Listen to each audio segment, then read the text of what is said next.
मैं के एम मीणा से आचार्य राजनीति विज्ञान राजकीय महाविद्यालय बांदीकुई बीए पार्ट सेकंड प्रमुख राज्य व्यवस्थाएं, जिसमें अमेरिका के संविधान और उसमें भी हम राष्ट्रपति के निर्वाचन की संवैधानिक स्थिति पर चर्चा कर रहे थे। आज हम अमेरिका का जो राष्ट्रपति है उसके चुनाव के या निर्वाचन के कितने चरण हैं उनकी और निर्वाचन कैसे होता है इस पर चर्चा करेंगे। अमेरिका के राष्ट्रपति की जो संवैधानिक व्यवस्था थी, संविधान निर्माताओं ने जो व्यवस्था की थी उसके आधार पर अमेरिका के राष्ट्रपति के निर्वाचन की एक लंबी प्रक्रिया है और इस लंबी प्रक्रिया में कुल 5 चरण सम्मिलित किए गए हैं, जिसमें सबसे पहला चरण है उम्मीदवारों का मनोनयन।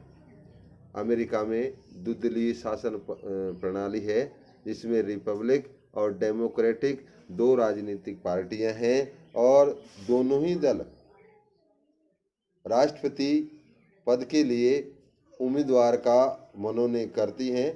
ये राष्ट्रपति के निर्वाचन का प्रथम चरण कहा जाता है। दोनों ही दल जो उम्मीदवारों का मनोनयन करते हैं वो राष्ट्रीय सम्मेलनों के माध्यम से करते हैं। अखिल देशीय सम्मेलनों द्वारा राष्ट्रपति के लिए कौन चुनाव लड़ेगा इसके उम्मीदवारों का मनोनयन करते हैं।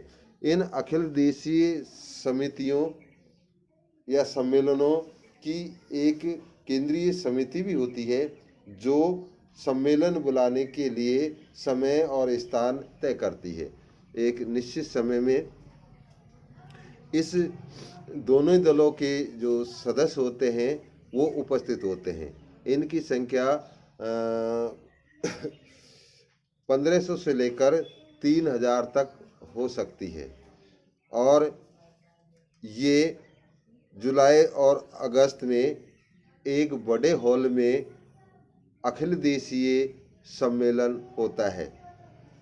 नेता परस्पर सौदेबाजी करते रहते हैं और एक सर्वमान्य नाम पर अगर सहमति बन जाती है तो उसको दोनों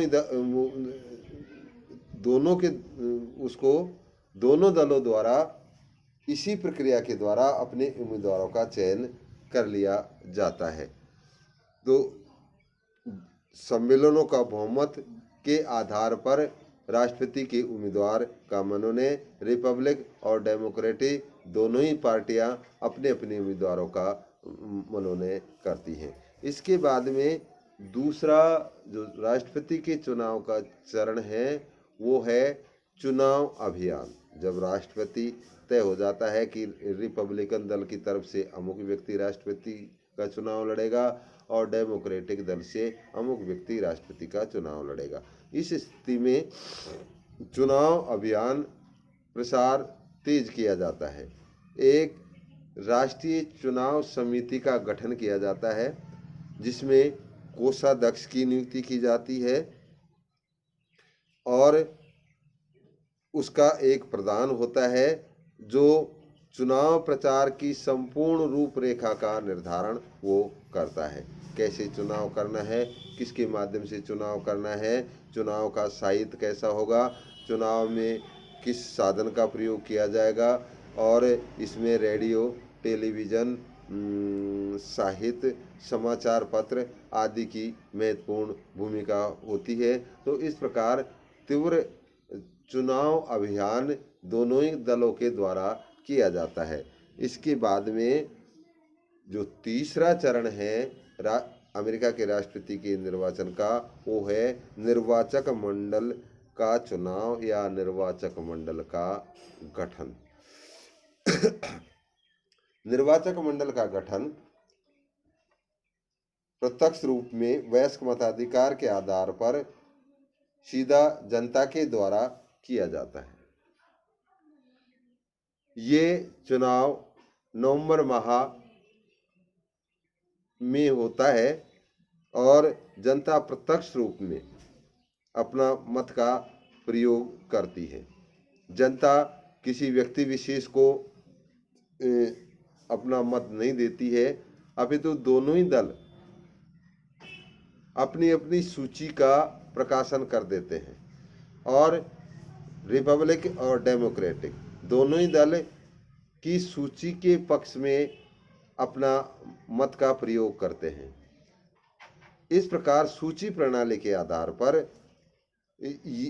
निर्वाचक मंडल का गठन स्वयं जनता के द्वारा किया जाता है। ये सामूहिक रूप में निर्वाचक मंडल के सदस्यों का चुनाव किया जाता है। जैसे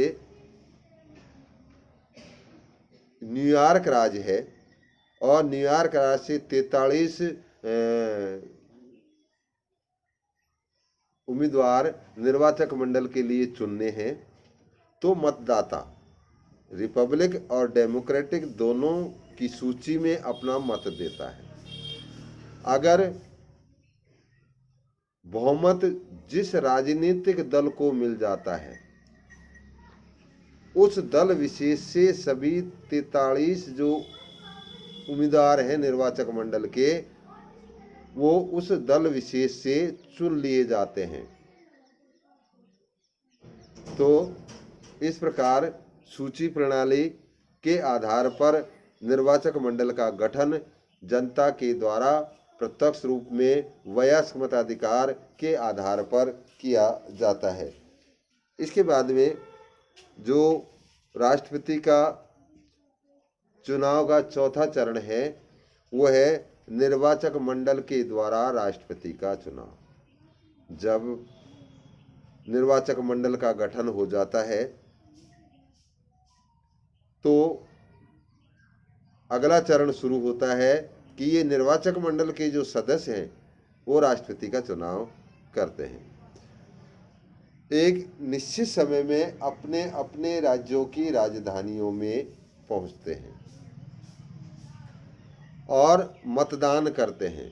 ऐसे ये केवल औपचारिकता है, क्योंकि जिस दल का व्यक्ति जिस दल से चुनकर आता है, प्राय वह उसी दल के पक्ष में मत देने के लिए बाध्य होता है। हालांकि कोई संवैधानिक व्यवस्था नहीं है, लेकिन अमेरिका में ये परंपरा स्थापित हो गई है कि प्राय निर्वाचक मंडल का सदस्य उसी दल के उम्मीदवार को अपना मत देता है। और जब मतदान हो जाता है तो उसके बाद पेटियां सील कर दी जाती हैं और सीनेट के अध्यक्ष के पास भेज दी जाती हैं। सीनेट का अध्यक्ष कांग्रेस के दोनों सदनों की संयुक्त बैठक में मतों की गणना करता है और जिस दल के उम्मीदवार को बहुमत मिल जाता है उसे राष्ट्रपति निर्वाचित घोषित कर दिया जाता है। अब है अमेरिका के राष्ट्रपति के निर्वाचन का पांचवा और अंतिम चरण, नवीन राष्ट्रपति द्वारा पद ग्रहण। पहले जब संविधान लागू हुआ था उस समय से लेकर 1933 तक ये व्यवस्था थी कि 4 मार्च को जो नया राष्ट्रपति चुनकर आता है वो पद ग्रहण करता है और सर्वोच्च न्यायालय का जो मुख्य न्यायाधीश है वो उसको पद और गोपनीयता की शपथ दिलाता है। लेकिन 1933 में 20वां संशोधन हुआ और इसमें व्यवस्था कर दी गई कि 4 मार्च के स्थान पर अब 20 जनवरी को अमेरिका का राष्ट्रपति अपनी पद और गोपनीयता की शपथ लेता है। तो इस प्रकार से ये 5 चरण हैं। लेकिन अगर मान लो किसी भी दल को निर्वाचक मंडल का बहुमत प्राप्त नहीं होता है, उस स्थिति में अमेरिका में एक व्यवस्था की गई है। वो ये है कि निर्वाचक मंडल के सर्वाधिक मत प्राप्त करने वाले 3 व्यक्तियों में से प्रतिनिधि सभा एक को राष्ट्रपति निर्वाचन करने का अधिकार मिल जाता है। उसी प्रकार उपराष्ट्रपति के चुनाव की भी व्यवस्था की गई है कि अगर निर्वाचक मंडल में उपराष्ट्रपति पद के उम्मीदवार को भी स्पष्ट बहुमत नहीं मिलता है तो उस स्थिति में सीनेट उपराष्ट्रपति का चुनाव करती है।